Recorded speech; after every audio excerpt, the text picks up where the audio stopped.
नमस्कार। कार्यक्रम कोरोना अर्थतन्त्र दबाव र प्रभावमा यहाँलाई हार्दिक स्वागत छ। म रञ्जन झा। दर्शकवृन्द, कोरोना महामारीका कारण विश्वको अर्थतन्त्र प्रभावित भएको छ। नेपालमा पनि कोरोना महामारी देखिएसँगै सरकारले लकडाउन जारी गर्यो र लकडाउनका कारण सम्पूर्ण आर्थिक गतिविधि ठप्प भए। पछिल्लो समय लकडाउनलाई केही खुकुलो बनाइयो, जसका कारण उद्योग धन्दा कल कारखानाहरू पुनः सञ्चालन त भएका छन्, तर पूर्ण रूपमा अझै पनि सञ्चालनमा आउन सकेका छैनन्। आपूर्ति प्रणाली नै ठप्प हुँदा, धराशायी हुँदा या भनौँ प्रभावित भएको हुँदा अर्थतन्त्रले पुनः गति लिन सकेको छैन। आजको कार्यक्रममा हामी नेपालको वर्तमान अर्थतन्त्रको अवस्था र यसमा सुधार गर्नुपर्ने के उपाय हुन सक्छन् लगायतका विषयमा कुराकानी गर्नेछौँ, छलफल गर्नेछौँ र छलफलका लागि हामीसँग हुनुहुन्छ पूर्व अर्थ सचिव डाक्टर शान्तराज सुवेदी। सबभन्दा पहिले जस्तै अब कोरोना भन्यो, कोरोना देखियो पनि नेपालमा पनि एउटा दुईवटा कोरोना रोगी देखिने बित्तिकै त्यसपछि सरकारले लकडाउन जारी गर्यो। लगभग 100 दिनभन्दा पनि हामी बढी भइसकेको छौँ। अहिलेको आजको अवस्था हामीले कुरो गर्ने, आज नेपालको अर्थतन्त्र कुन अवस्थामा छ? धन्यवाद। अहिले तपाईँले जुन नेपालको अर्थतन्त्रको विषयमा कुरो गर्नुभयो, आजको अवस्थामा हेर्दा त पक्कै पनि हामीले सोचे जस्तो राम्रो अवस्थामा छैनौँ। किनभने अहिलेको विश्व अर्थतन्त्र नै अत्यन्त सुस्त सुसुप्त अवस्थामा छ, सङ्कटमा छ र त्यो सङ्कटमा भएको अर्थतन्त्रसँग हामी पनि जोडिएका छौँ। हामी पनि अहिले विश्वव्यापी कोभिड-19 को समस्याबाट प्रत्यक्ष प्रभावित र करिब 3 महिनाभन्दा बढी अवधिदेखि हामी पूर्ण लकडाउनमा, सम्पूर्ण व्यापार व्यवसाय बन्द भएको, आर्थिक गतिविधिहरू लगभग ठप्प भएको, अर्थतन्त्र चलायमान हुन नसकेको, रोजगारीमा समस्या देखिएको, खास गरी रोजगारीमा पनि तपाईँको पर्यटन क्षेत्र, हवाई, होटल, रेस्टुरेन्ट, यातायात क्षेत्रमा पनि समस्या देखिएको छ। त्यस्तै तपाईँको साना मझौला तथा घरेलु उद्योगहरूमा पनि समस्या देखिएको छ। कृषि क्षेत्रमा कृषकहरूको पनि समस्या छ। कृषि उत्पादनले बजारीकरण नहुने, उत्पादनमै समस्या देखिएको छ। यी सबै सेवा, उद्योग र कृषि तीनवटै क्षेत्रमा चाहिँ यसको नकारात्मक प्रभाव परेको हुनाले अहिलेको अवस्थामा हामी पनि अर्थतन्त्र अलिकति सङ्क्रमणको अवस्थामा अथवा अप्ठ्यारो अवस्थामा छौँ। हाम्रा आर्थिक वृद्धिहरूका क्षेत्रहरू अहिले सङ्कटमा छन्। त्यसमा दुई मत छैन। जुन तथ्याङ्क विभागले सार्वजनिक गरेको चैतको तथ्याङ्कले नै हाम्रो यो वर्षको आर्थिक वृद्धि नै 2.27% भनेपछि 8.5% हाम्रो लक्ष्य लिएको आर्थिक वृद्धि दर 2.27% सीमित हुनु भनेको अत्यन्त हामी कठिन अवस्थामा छौँ भन्ने नै हो। त्यो पनि त्यो तथ्याङ्कमा खास गरी 8 महिनाको वास्तविक तथ्याङ्क र बाँकी 4 महिनाको चाहिँ अनुमान गरिएको थियो। 4 मध्ये जेठ 15 गतेदेखि सम्पूर्ण आर्थिक गतिविधिहरू अगाडि बढ्छन्, सम्पूर्ण व्यवसायहरू सञ्चालन हुन्छ, तर पर्यटन क्षेत्र चाहिँ नहुन सक्छ भन्ने अनुमान गरिएको थियो। त्यो भएन। सबै नै असारसम्म नै हामी समस्यामा छौँ। त्यसले गर्दा त्यो 2.27% को आर्थिक वृद्धि पनि हाम्रो वास्तविक तथ्याङ्क आउँदा कम हुन सक्ने देखियो। विश्वकै अर्थतन्त्र अहिले सङ्कटमा छ। विश्वकै आर्थिक वृद्धि नेगेटिभ छ, नकारात्मक -6% भन्दा बढी हुने। छिमेकी मुलुक भारत, चीन 8%, 9% आर्थिक वृद्धिको लक्ष्य लिएर अगाडि बढेका 1%, 1.5% मा सीमित हुन बाध्य छन्। भनेपछि विश्व अर्थतन्त्र अहिले सङ्कटमा छ। त्यसको प्रभाव हामीमा पनि छ र हामी पनि यो अर्थतन्त्रको सङ्कटबाट बाहिर छैनौँ जस्तो लाग्छ। पछिल्लो समय हामीले हेऱ्यौँ भने अब जस्तै यसपालिको बजेटलाई सर्वसाधारणदेखि लिएर उद्योगी, व्यवसायी र अर्थविदहरूले पनि बडो विचार गरेर हेरेका थिए। कारण के थियो भने यो जुन अहिले सङ्कुचित भएको जुन अर्थतन्त्र छ त्यसलाई अलिकति गति दिनको लागि सरकारले बजेटमा नयाँ कुराहरू ल्याउला भन्ने कुरा मानिसहरूको अपेक्षा थियो। बजेट पनि आइसक्यो। अब औपचारिकता दिन मात्र अब साउन 1 देखि त अब लागू नै हुने भइदियो। जुन अहिले आएको बजेट छ त्यसले अहिलेको जुन हाम्रो नेपालको आवश्यकता छ यो आवश्यकतालाई पुरा गर्न सक्ला त? अब बजेट ल्याउँदा विचार गर्नुपर्ने यो वर्षको अवस्था धेरै थियो। आगामी वर्षको बजेट तर्जुमा गर्दा हामी अहिले कुन अवस्थामा थियौँ, कुन अवस्थामा छौँ र आगामी दिनमा कसरी अगाडि बढ्ने, यी पक्षलाई ध्यानमा राखेर सरकारले बजेट बनाएको हो। बजेट बनाउनुभन्दा अगाडि जुन हामीले अपेक्षा गरेका थियौँ, कतिपय अर्थशास्त्रीहरूले विद्वानहरूले बजेटको आकार निकै ठुलो ल्याउनुपर्छ, नयाँ कार्यक्रमहरू ल्याउनुपर्छ, देशलाई गति दिनुपर्छ भन्ने पनि भने। कतिपय अर्थशास्त्रीहरूले शुभचिन्तकले बजेटको आकार विगतमा भन्दा घटाउनुपर्छ, बजेट कार्यान्वयन योग्य ल्याउनुपर्छ, निश्चित कार्यक्रम ल्याउनुपर्छ, नयाँ कार्यक्रम ल्याएर बजेट कार्यान्वयन गर्न सकिन्न, स्रोत साधनको अप्ठ्यारो स्थिति छ भन्ने पनि आयो। सबैलाई ध्यानमा राखेर साङ्गोपाङ्गो छलफल गर्दा हाम्रो यो चालु आर्थिक वर्षको बजेटको कार्यान्वयन अवस्था हेर्नुपर्ने हुन्छ। चालु आर्थिक वर्ष फागुनसम्मको कार्यान्वयन अवस्था त्यति सन्तोषजनक हाम्रो थिएन। राजस्व नियमित रूपमा उठ्ने राजस्व पनि त्यो बेला जम्मा 12% को वृद्धि दरमा थियो। बजेट खर्च पनि न्यून थियो। जुन बेला बजेट खर्च हुने, राजस्व सङ्कलन बढ्ने अवस्था आयो, त्यो बेलामा हामी यो समस्यामा पर्यौँ र यो समस्याले गर्दा हाम्रो यो आर्थिक वर्षको राजस्व सङ्कलनमा पनि प्रभावित भयो, बजेट खर्चमा पनि प्रभावित भयो, जसले गर्दा हामी लक्ष्य पनि परिवर्तन गर्नुपर्ने अवस्था आयो। 11 खर्ब 12 अर्बको लक्ष्य लिएको राजस्व अर्धवार्षिक समीक्षामा पनि घटाइयो, 10 खर्ब 57 अर्बमा झारियो र अहिले बजेट ल्याउँदा 8 खर्ब 27 अर्बको हाराहारीमा अनुमान गरिएको थियो। तर त्यो राजस्व सङ्कलन पनि हिजोसम्मको अवस्था हेर्दा अलि न्यून नै छ। खास गरी 18 गतेसम्म जम्मा 7 खर्ब 2 अर्ब सङ्कलन भएको छ। बजेट खर्चको हिसाबले हेर्दा चालु खर्च केही राम्रो छ। चालु खर्च 75% हाराहारीमा भएको छ भने पुँजीगत जम्मा 34% छ। यो 18 गतेको तथ्याङ्क हो। वित्तीय व्यवस्थातर्फ 56 गरेर कुल बजेट खर्च 65% छ। तर वैदेशिक अनुदान 58 अर्बको हाम्रो लक्ष्यमा जम्मा 16 अर्ब 60 करोडको हाराहारीमा मात्रै आएको छ भने हामीले आन्तरिक ऋण उठाउने लक्ष्य 1 खर्ब 95 अर्ब राखेका थियौँ र 1 खर्ब 93 अर्ब हामीले उठाइसकेका छौँ। यसले गर्दा अस्तिसम्मको आम्दानी र खर्चको अवस्था उस्तै उस्तै छ र यो 19 गते पछि यो आर्थिक वर्षभरिको लागि चाहिने खर्च अब थप सङ्कलन हुने राजस्वबाट अथवा वैदेशिक सहायता परिचालनबाट नै मिलाउनु पर्ने हुन्छ र राजस्व सङ्कलन प्राय असार महिनामा बढी लक्ष्य राखिएको हुन्छ। यो आर्थिक वर्षमा पनि चैतको आयकरको किस्ता, चैतको त्यसपछि असारको आयकरको किस्ता, चैत वैशाख जेठ असारको अन्तशुल्क, मूल्य अभिवृद्धि करको रकम र अन्य रकमहरू केही आउने हुनाले पैसा आउँछ, सञ्चालन खर्चमा समस्या पर्दैन भन्ने मलाई लाग्छ।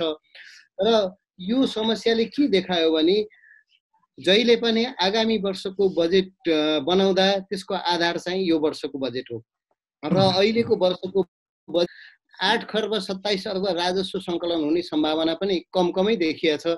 त्यति पुग्छ पुग्दैन अझै पनि बाँकी नै छ। एउटा खर्च पनि कम छ भनेपछि त्यसलाई ध्यानमा राखेर आगामी आर्थिक वर्षको सरकारले बजेट बनाएको छ। आगामी आर्थिक वर्षको बजेट बनाउँदा सबैले दिएको सल्लाह, सरकार आफैले पनि नयाँ कार्यक्रम नल्याउने नै भनेको थियो र अहिले हेर्दा खासै त्यति धेरै नयाँ कार्यक्रम आएका छैनन्। अहिलेको बजेटको प्राथमिकता हुनुपर्ने भनेको अहिलेको कोभिड-19बाट सृजित समस्यालाई सम्बोधन गर्नलाई बजेटले ध्यान दिनै पर्ने हुन्छ र केही दिन त दिएकै पनि छ। खास गरी स्वास्थ्य क्षेत्रमा देखिएको समस्यालाई पहिलो प्राथमिकतामा राखेको छ। रोजगारीमा देखिएको समस्या, बेरोजगारलाई व्यवस्थापन गर्ने, बेरोजगारीलाई व्यवस्थापन गर्ने कार्यक्रमहरूलाई प्राथमिकतामा राखिएको छ।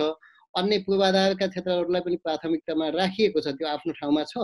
तर व्यवसायीले जुन रूपमा जसरी सरकारसँग अपेक्षा गर्नुभएको थियो, खास गरी अहिले बन्द भएका उद्योगहरूलाई गति दिन, चलाउनलाई, बन्द भएका व्यवसायलाई अगाडि बढाउनलाई, अब बैंकको ब्याजदेखि लिएर किस्ता तिर्न परेको समस्यालाई सम्बोधन गर्नलाई, ठुलो क्षेत्रमा अनौपचारिक क्षेत्रमा औपचारिक क्षेत्रमा गुमेको रोजगारीलाई चलायमान बनाउन, त्यो रोजगारीलाई कायम राख्न र आगामी दिनमा त्यो क्षेत्रलाई क्रियाशील बनाउन र विदेशमा खास गरी रोजगारी गुमाएर फर्केर आउने र आएका हाम्रा जनशक्तिलाई, आर्थिक रूपले सक्रिय जनशक्तिलाई व्यवस्थापन गर्ने काममा लगाउने विषयमा फोकस गर्ने किसिमले बजेट व्यवसायीले अपेक्षा गरे अनुसारको उहाँहरूले आएको छैन भन्नुभएको छ। सरकारले जुन रूपमा जसरी साधन स्रोतलाई व्यवस्थित गर्नुपर्ने हिसाबले बजेटको साइज र बजेटको स्रोत साधन व्यवस्थापन गरेको छ, त्यसलाई अन्यथा मान्न पर्छ जस्तो मलाई लाग्दैन। किनभने 8 खर्ब 27 अर्बको राजस्व सङ्कलन यो वर्ष हुने भनेको छ। त्यसको आधारमा करिब 21% को हाराहारीमा मात्रै राजस्व सङ्कलनको लक्ष्य राखिएको छ आगामी आर्थिक वर्षको लागि। 21% भनेको विगतको 10 वर्षको राजस्व वृद्धिको औसत नै हो।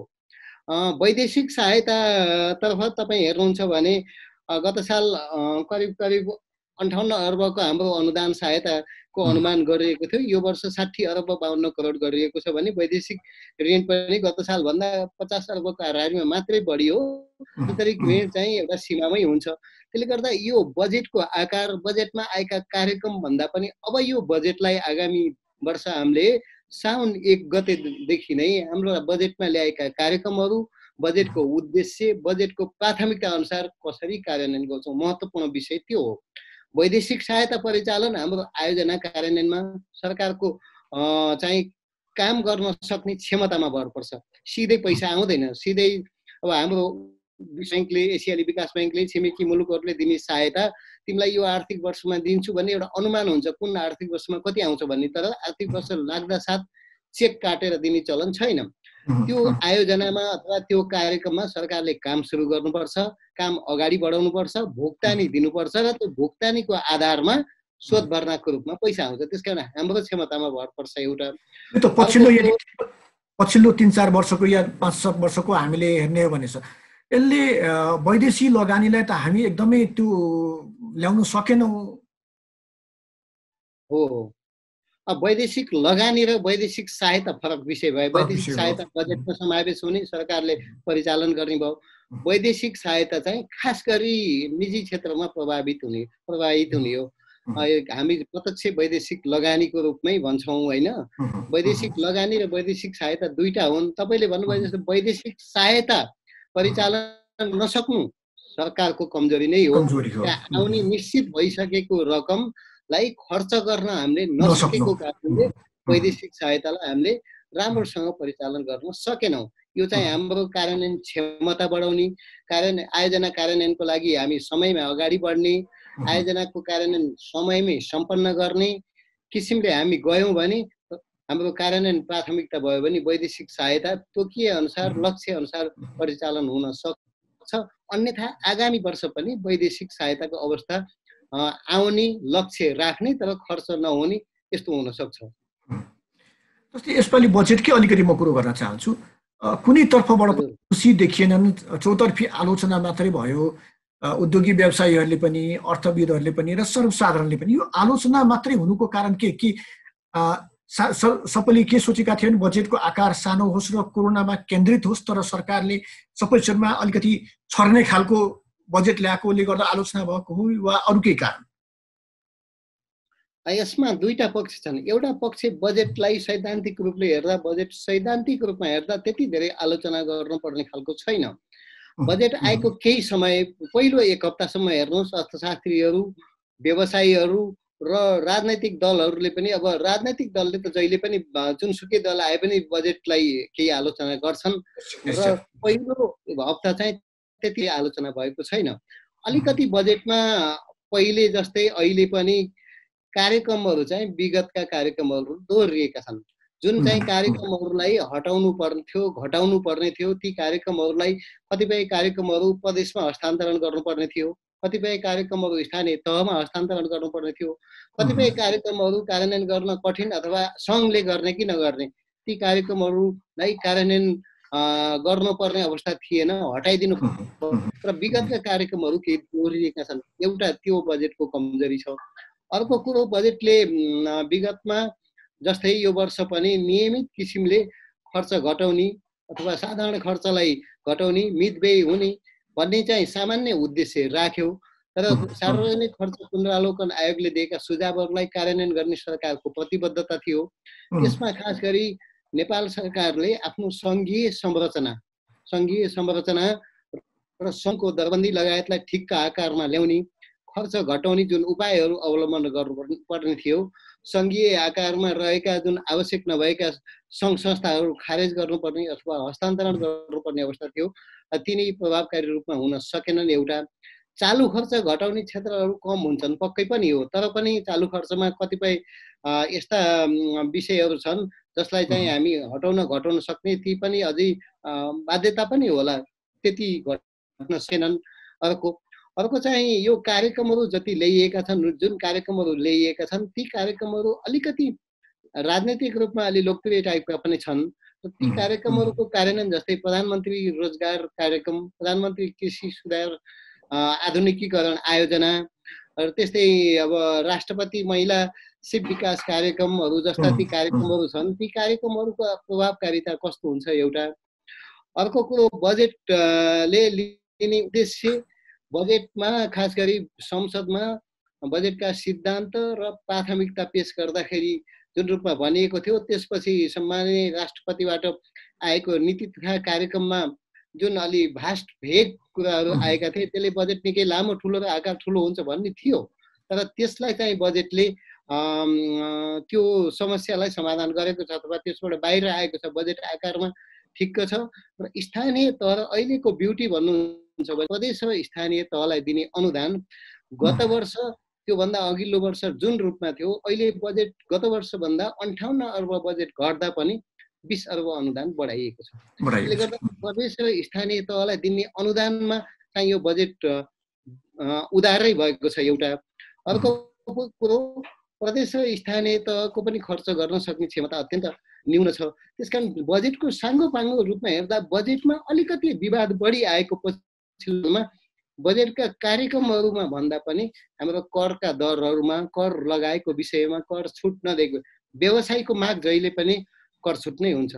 व्यवसायीहरूले माग्नु भएका कुराहरू जस्तो पुनर्कर्जालाई कोषलाई 1 खर्ब पुर्याउने लक्ष्य राखेर सरकारले पैसा थपेको छ। नेपाल राष्ट्र ब्याङ्कले सञ्चालन गर्ने गरी 50 अर्बको विशेष कोष जसले घरेलु मजौला साना उद्योगहरू भए, त्यसपछि पर्यटनसँग सम्बन्धित उद्योगहरू, ती उद्योगहरूलाई भोलि सञ्चालन गर्न कामदार अथवा कर्मचारीलाई तलब दिनलाई 5% ब्याज दरमा ऋण दिने व्यवस्था पनि गरेको छ। त्यो पनि राम्रो हो। आयकरमा केही छुटको व्यवस्था पनि गरेको छ र ऋण तिर्नलाई केही भाका किस्ताको व्यवस्था पनि गरेको छ।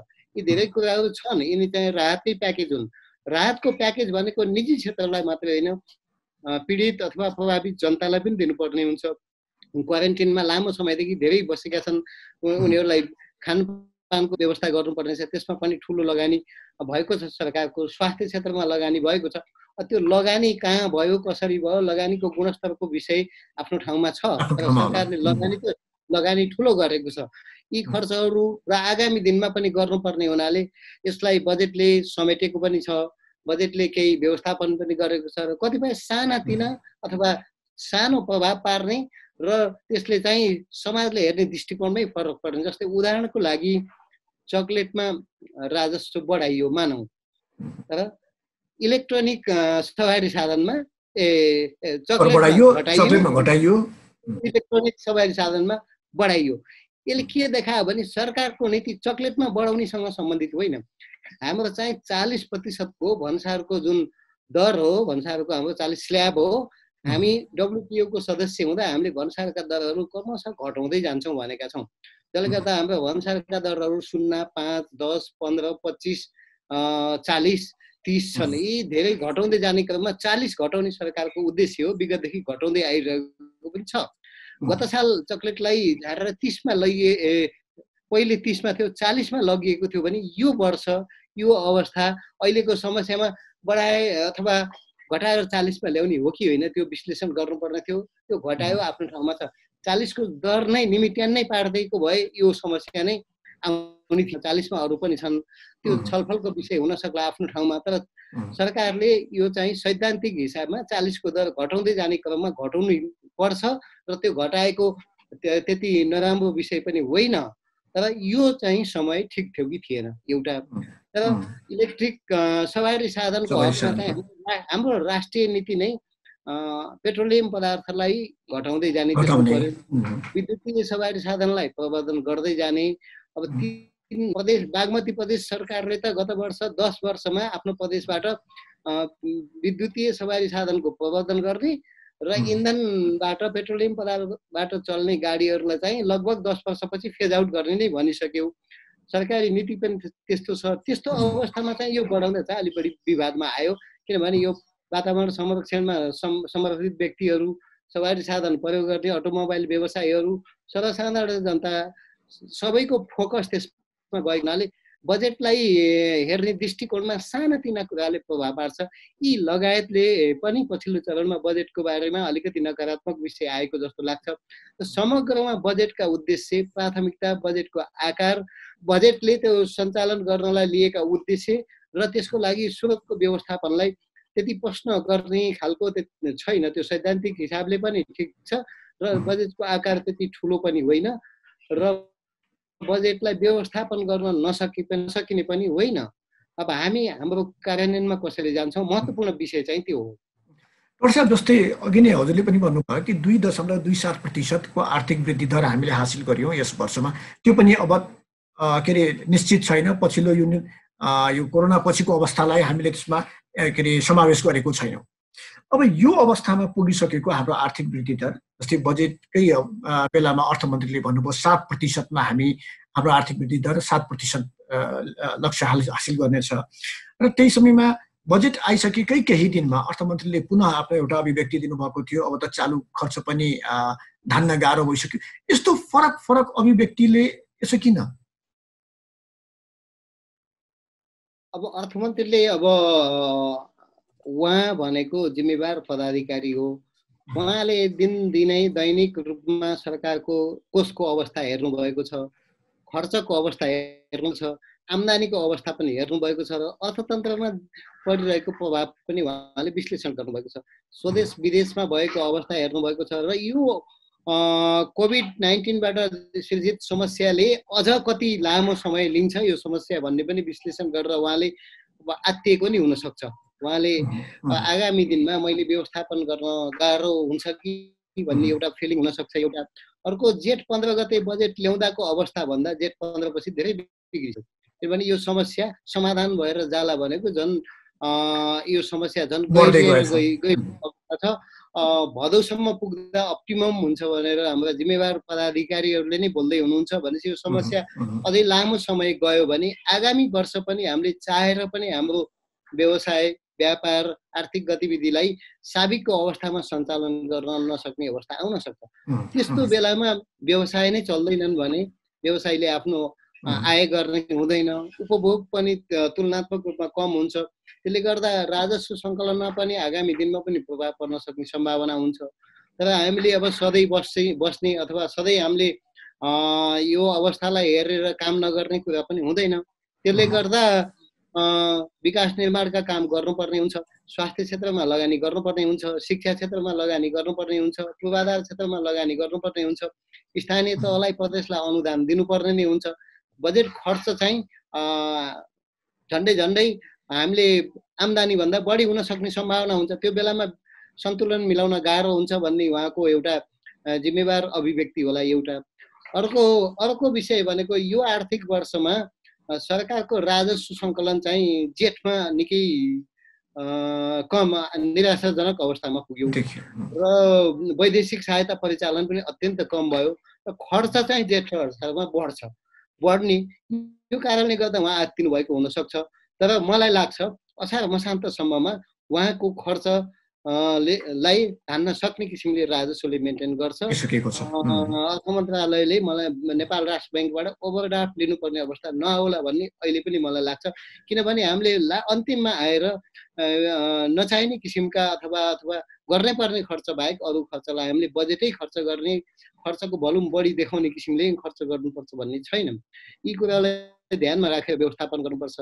अब आगामी वर्ष तपाईँले भन्नुभयो जस्तै आर्थिक वृद्धि दर यो वर्ष त खुम्चिने नै भयो। आगामी वर्ष पनि हाम्रो आर्थिक वृद्धि दर 7% को लक्ष्य राख्दैमा बढी भयो अथवा राख्न हुँदैन भन्ने छैन। कतिपय अवस्थामा लक्ष्य महत्त्वकांक्षी पनि हुनुपर्ने हुन्छ। त्यो लक्ष्य पुरा गर्नलाई कोसिस गर्नको लागि पनि लक्ष्य बढी चाहिने अवस्था आउन सक्छ। 7% को आर्थिक वृद्धि हासिल गर्नलाई हामीले लगानी बढाउने, रोजगारी बढाउने, उत्पादन बढाउने, सेवा क्षेत्रलाई चलायमान गर्ने किसिमले हामी बाध्य भएर अगाडि जानुपर्ने अवस्था आउँछ। निजी क्षेत्रलाई चलायमान बनाउनु पर्ने हुन्छ। वैदेशिक लगानी आकर्षण गर्ने, निजी क्षेत्रलाई लगानीको वातावरण बनाइदिने विषयमा जानुपर्ने हुन्छ। त्यसले गर्दा सकारात्मक प्रभाव पनि पर्न सक्छ। एउटा अर्को चाहिँ यो आर्थिक वर्षमा हाम्रो अर्थतन्त्र खुम्चियो, सानो भयो।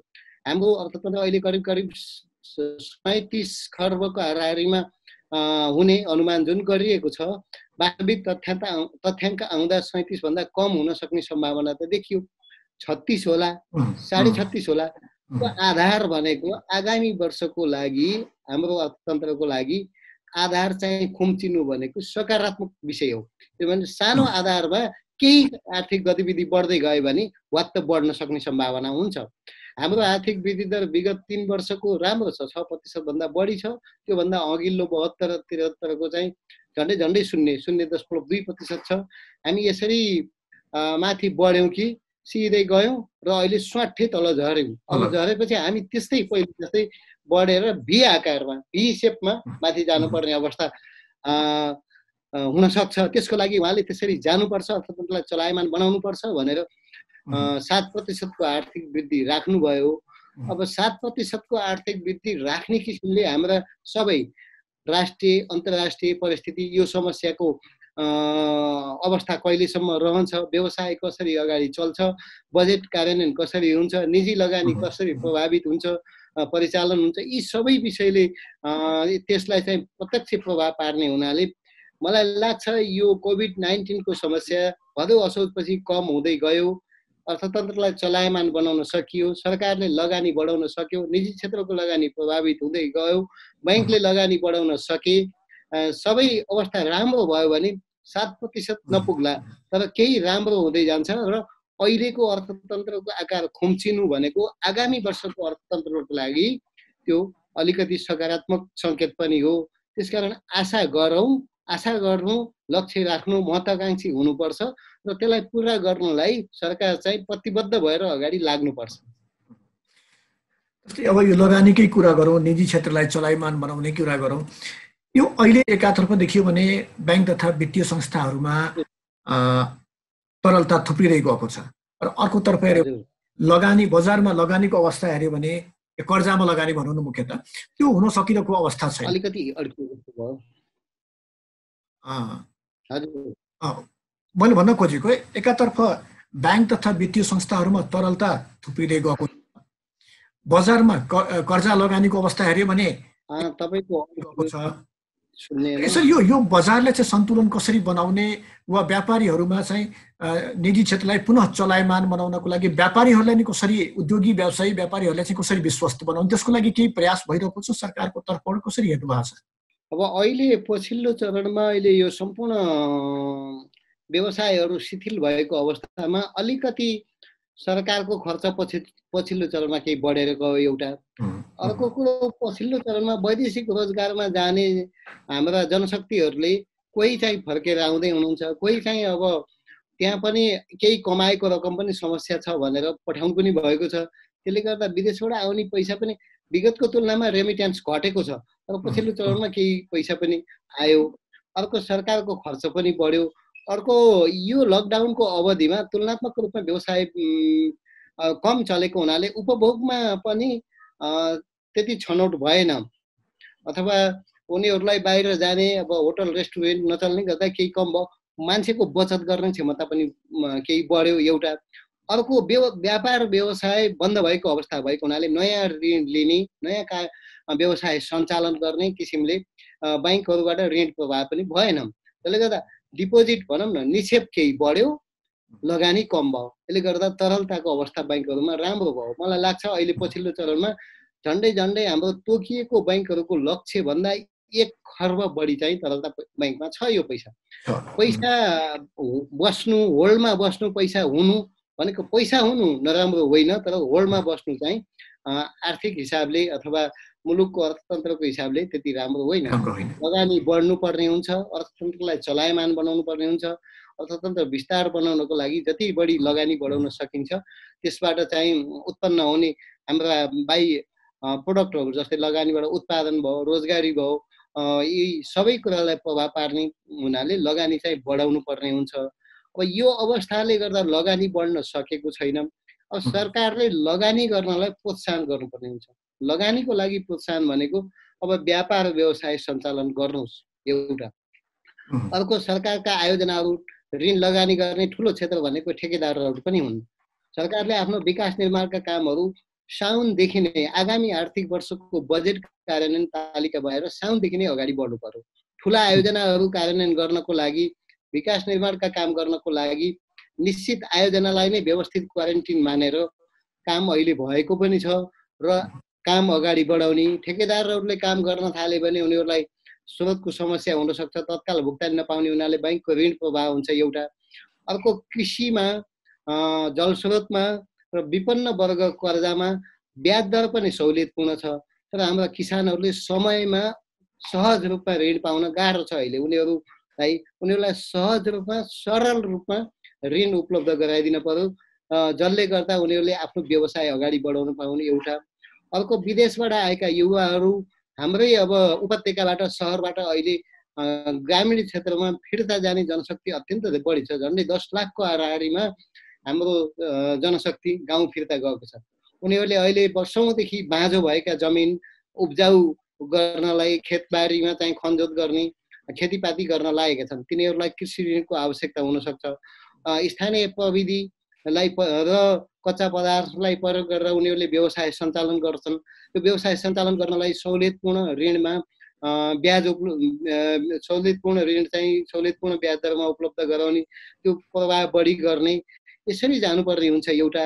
अर्को चाहिँ बैंकहरूले ठुला आयोजनाहरूमा लगानी गर्नलाई पनि गर्नुपर्ने हुन्छ। यसमा चाहिँ नेपाल राष्ट्र बैंकले अब छिटै मौद्रिक नीति ल्याउँदैछ। यो मौद्रिक नीतिले लगानीलाई प्रोत्साहन कसरी गर्ने भन्ने विषयमा एकदम जोड दिनुपर्ने हुन्छ। मौद्रिक नीतिको उद्देश्य नै लगानी प्रोत्साहन गर्ने, ब्याज दरलाई व्यवस्थित गर्ने, ब्याज दरलाई व्यवस्थित महत्त्वपूर्ण, विनिमय दरलाई चाहिँ सहज बनाउने, रोजगारी बढाउने किसिमका र मूल्य नियन्त्रण गर्ने किसिमका कार्यक्रमहरू नेपाल राष्ट्र बैंकले मौद्रिक नीतिको माध्यमबाट ल्यायो भने बैंकमा रहेको तरलता व्यवस्थापन गर्न सकिन्छ। र त्यो तरलता व्यवस्थापन गर्ने नीति ल्याउने प्रमुख जिम्मेवार निकाय पनि नेपाल राष्ट्र बैंक, सेन्ट्रल बैंक नै हो। र आगामी दिनमा साउनदेखि यो समस्यालाई क्रमशः समाधान हुने किसिमले, व्यवसायीहरूले देखाएका समस्याहरू समाधान गर्ने किसिमले, लगानीलाई प्रवर्धन गर्ने किसिमले मौद्रिक नीतिले सम्बोधन गर्छ भन्ने लाग्छ मलाई।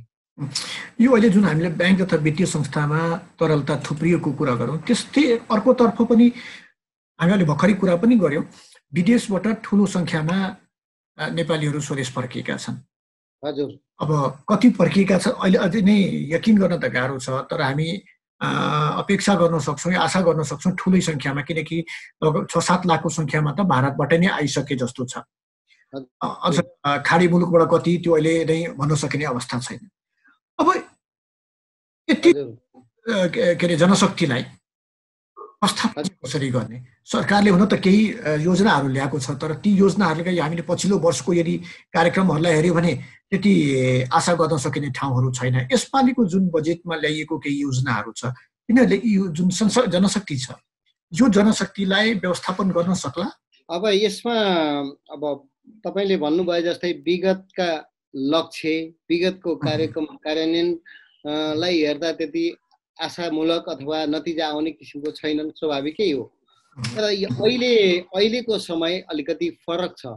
अहिले बजेटले पनि तीनै तहको बजेटले, सङ्घीय बजेट, प्रदेश बजेट र स्थानीय तह, तीनै तहको बजेटले रोजगारीलाई चाहिँ पहिलो प्राथमिकता फोकस गरेकै छन्।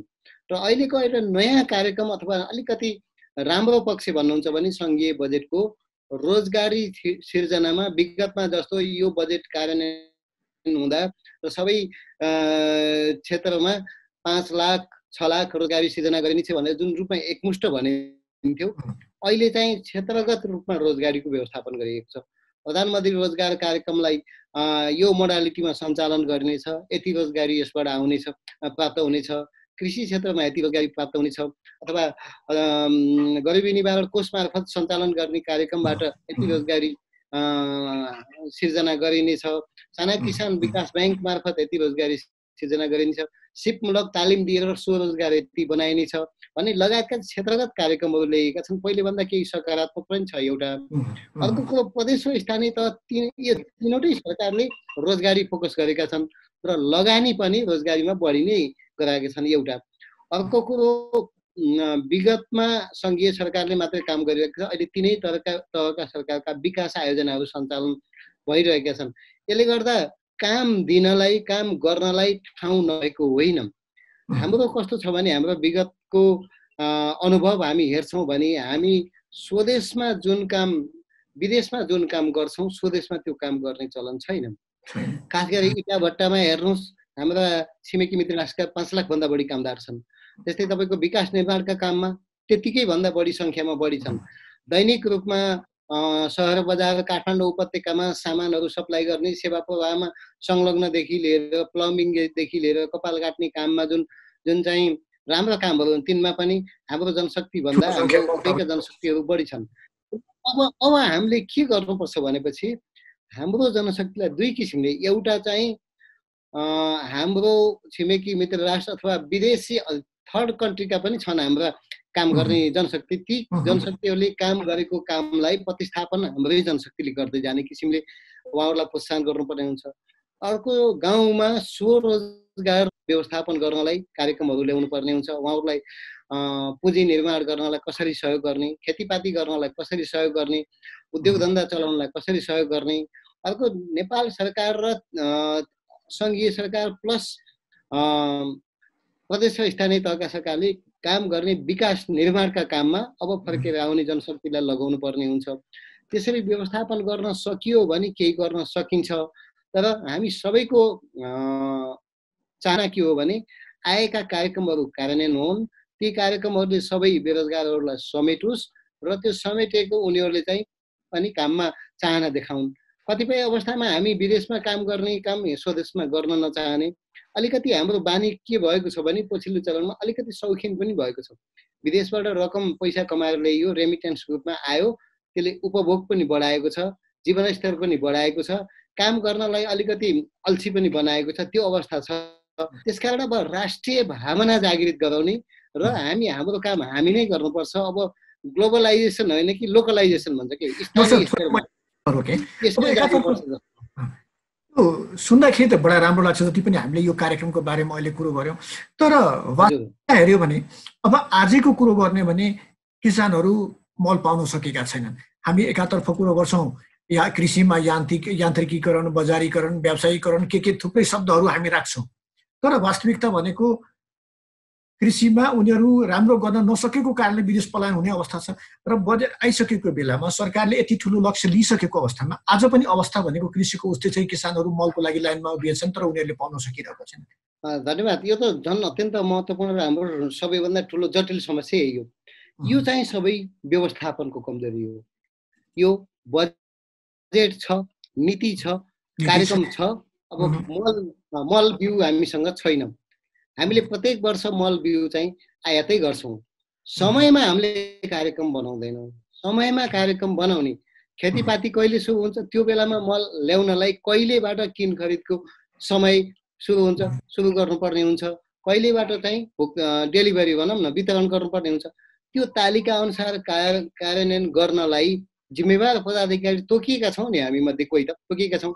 जिम्मेवार पदाधिकारीले आफ्नो जिम्मेवारीमा भएको, आफ्नो दायित्वमा भएको काम समयमा सम्पादन नगर्ने, समयमा सम्पादन नगरे बापत कहीँ जवाफदेही हुन नपर्ने र जवाफदेही हुन पनि नपर्ने र कसैलाई समयमा काम नगरे बापत चाहिँ कारबाही नहुने, राम्रो काम गरे बापत कसैलाई प्रोत्साहन पुरस्कृत पनि नहुने।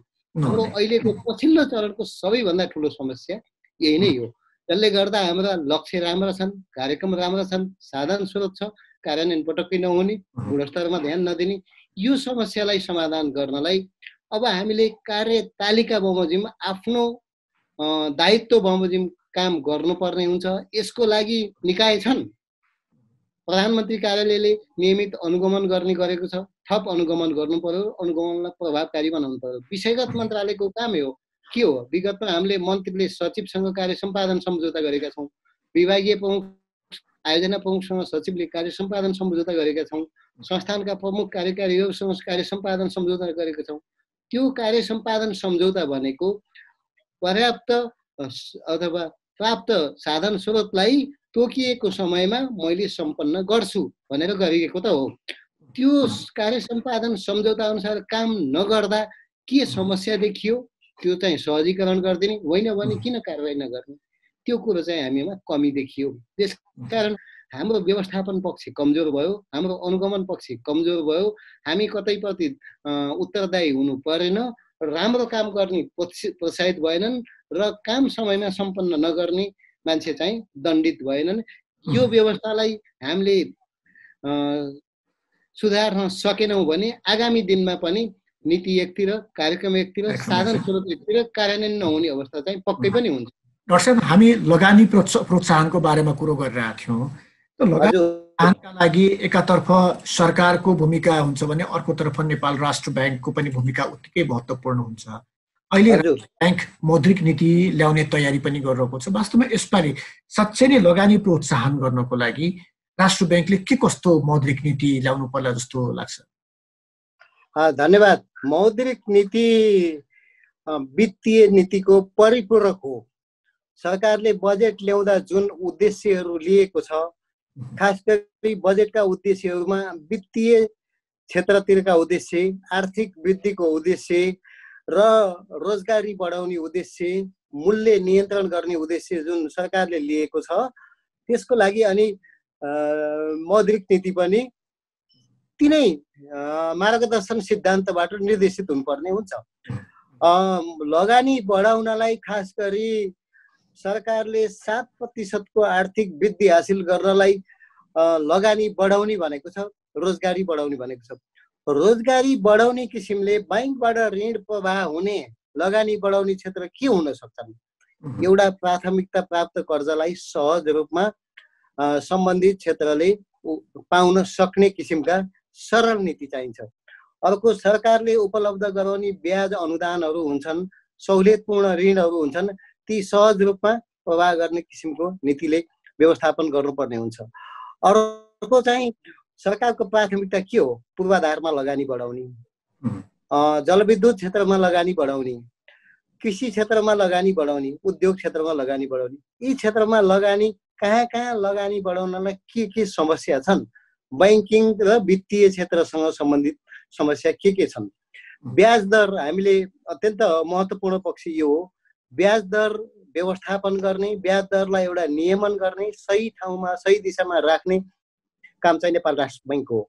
त्यसको लागि ब्याज दर व्यवस्थापन गर्नलाई ब्याज दर करिडोर अहिले हामीले जुन भन्छौँ त्यसको औचित्यता पुनर्मूल्याङ्कन गरेर लगानीमा र निक्षेप डिपोजिटमा हुने ब्याज दरको फरक कति हो त्यसलाई फेरि एकपटक हेर्नुपर्ने हुन्छ। अर्को चाहिँ तरलता व्यवस्थापन गर्न राष्ट्र बैंकको अत्यन्त महत्त्वपूर्ण भूमिका हुन्छ।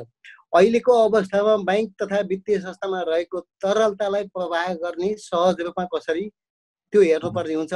त्यसको लागि ऋण आकर्षण गर्नुपर्ने हुन्छ।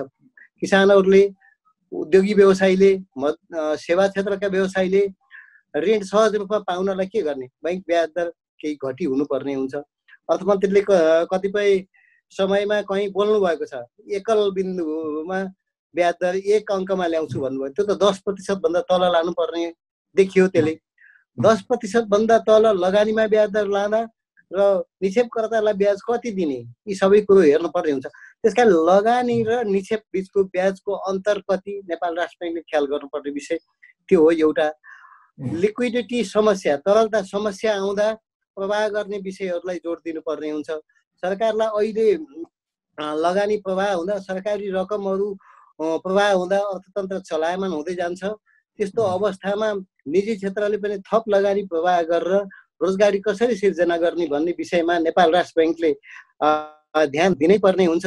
र राष्ट्र बैंकको अहिलेको महत्त्वपूर्ण एजेन्डा भनेको बैंकिङ क्षेत्रलाई विस्तार गर्ने, गाउँ गाउँमा सम्पूर्ण कारोबारहरू, आर्थिक कारोबारहरू बैंकिङ प्रणाली मार्फत ल्याउने, अनौपचारिक अर्थतन्त्रलाई औपचारिक दायरामा ल्याउन पनि बैंकिङ प्रणालीमा हामी आबद्ध गर्न सक्यौँ भने सम्पूर्ण राष्ट्रिय अभिलेखमा पनि आउँछ र त्यसले सकारात्मक पनि नतिजा दिन सक्छ। त्यसकारण बैंकिङ प्रणालीमा बैंकभन्दा बाहिरका कारोबारहरूलाई ल्याउने विषयमा नेपाल राष्ट्र बैंकले प्रोत्साहन गर्नुपर्ने हुन्छ।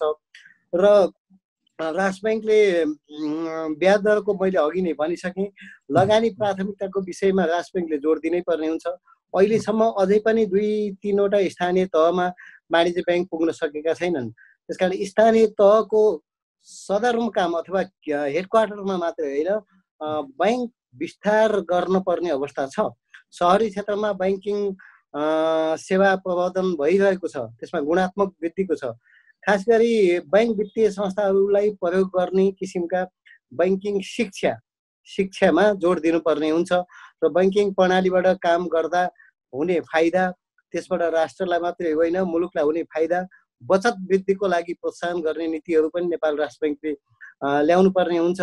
र अहिले व्यवसायीहरू, खास गरी उद्योग व्यवसायीहरूले भनिरहनु भएको छ, हाम्रो उद्योग व्यवसायहरू अथवा पर्यटन क्षेत्रको पनि समस्या छ, चल्न सकेनन्, हामीले विगतमा ल्याएको ऋण समयमा भुक्तानी गर्न सक्ने अवस्था छैन भनेपछि उहाँहरूलाई ऋण भुक्तानीको लागि तालिका नेपाल राष्ट्र बैंककै निर्देशनमा हो त्यो व्यवस्थापन गर्ने, कति समय दिने र व्यवसाय चलायमान बनाउनलाई थप ऋण कसरी व्यवस्थापन गर्ने, अथवा त्यो 1 खर्बको पुनर्कर्जा कोषबाट अथवा 50 अर्बको विशेष कोषबाट रकम परिचालन गर्दा त्यसका मापदण्डहरू के बनाउने लगायतका विषयमा मौद्रिक नीतिले बोल्नुपर्ने हुन्छ। मौद्रिक नीतिको उद्देश्य नै रोजगारी सिर्जना, मूल्य नियन्त्रण, लगानी विस्तार नै हो, आर्थिक वृद्धिमा सहयोग नै हो।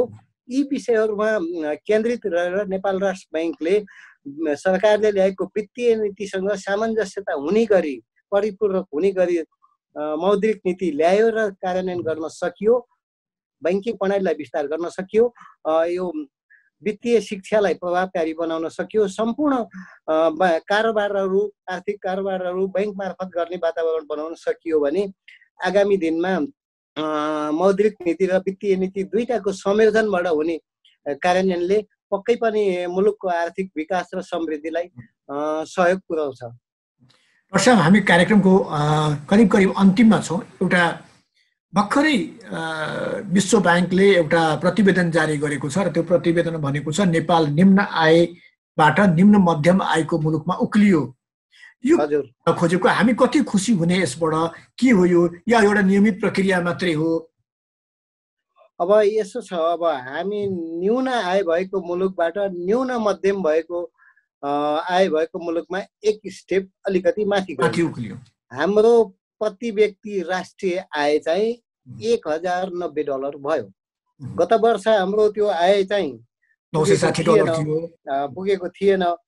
1036 को हाराहारीमा भयो भने यो उक्लिन सक्ने हाम्रो क्राइटेरिया हुन्छ। हाम्रो चाहिँ अहिले 1090 भयो, गत साल 960 थियो।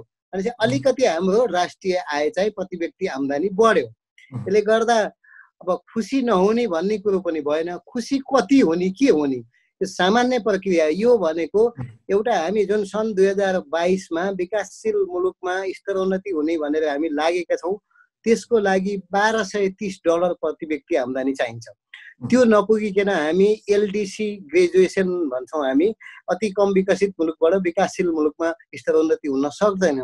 यो नेपाल राष्ट्र बैंकले बनाएको, विश्व बैंकले बनाएको एउटा मापदण्ड हो, जसमा चाहिँ अति कम विकसित मुलुकहरू, न्यून आय भएका हुन्छन्, ती मुलुकहरूको आम्दानी निकै कम हुन्छ। तिनलाई केही बैंक वित्तीय संस्थाहरू अन्तर्राष्ट्रिय क्षेत्रबाट अथवा दिने सहयोगहरूमा विशेष प्राथमिकता दिनुपर्ने हुन्छ। खास गरी हाम्रा द्विपक्षीय राष्ट्रहरू, धनी मुलुकहरूले सहायता दिँदा ती देशका जनताको स्वास्थ्य, जीवनस्तर, पूर्वाधार विकासमा लगानीमा प्रोत्साहन गर्नुपर्ने हुन्छ। त्यसको लागि चाहिँ एउटा मापदण्ड बनाएको हो। त्यो मापदण्ड नै सबै कुरा गर्दा साथ हामी राम्रो भइसकेको अवस्था होइन। हामी चाहिँ भर्खर त्यो बोर्डर लाइन जस्ट पार गरेर माथि गएका छौँ। हाम्रो चाहिँ यो अवस्था यस्तै हुँदै गयो भने, यसले निरन्तरता पाउँदै गयो भने, आय निकै कम रूपमा बढ्दै गयो भने लामो समयसम्म यस्तै तल नै रहन सक्छौँ। यसको त न्यून मध्यम आयको अन्तिम बोर्डर लाइन त $4045 हो, त्यसको अन्तिम। त्यसपछि बल्ल उच्च मध्यम आय स्तरको मुलुकमा हामी स्तरोन्नति हुने हो। हाम्रो लक्ष्य भनेको सन् 2030 सम्ममा मध्यम आय स्तरको मुलुकमा जाने लक्ष्य छ। दिगो विकासका लक्ष्यहरू पुरा गर्ने छ। यसले गर्दा यो अहिले हामी आत्ति हाल्नुपर्ने पनि अवस्था छैन, माथि हाल्नुपर्ने अवस्था पनि छैन, खुसी भइरहनु पर्ने अवस्था पनि छैन। हामी जुन बेला $1230 प्रति व्यक्ति आम्दानी भएर हामी अति कम विकसित मुलुकबाट विकासशील मुलुकको दर्जामा माथि उक्लिन सक्छौँ। त्यसपछि चाहिँ हामीले नीतिगत हिसाबले, कार्यान्वयनगत हिसाबले, अन्तर्राष्ट्रिय सहायता परिचालनको हिसाबले, हामीले पाउने सेवा सुविधाको हिसाबले हामी त्यसमा सोच्नुपर्ने हुन्छ। अब हामी कसरी अगाडि बढ्ने, हामीलाई हेर्ने दृष्टिकोण विश्व अन्तर्राष्ट्रिय समुदायको कस्तो हुन्छ भन्ने हेर्नुपर्ने हुन्छ। अहिले नै यसले ठुलो प्रभाव पार्ने, यसबाट हामी त्यति बढी खुसी भइरहनु पर्ने अवस्था छैन। पक्कै पनि 960बाट 1090 हुनु भनेको हाम्रो लागि केही न केही राम्रो हो। हस् त डाक्टर साहब, समय र संवादका लागि यहाँलाई धन्यवाद। हस्, धन्यवाद, नमस्कार। आजको छलफलमा हामीसँग हुनुहुन्थ्यो पूर्व अर्थ सचिव डाक्टर शान्तराज सुवेदी। हस्त कार्यक्रम कोरोना, अर्थतन्त्र, दबाव र प्रभाव आजलाई यति नै। खबरभित्रको खबरको लागि हेर्दै रहनुहोला एभिन्यूज खबर।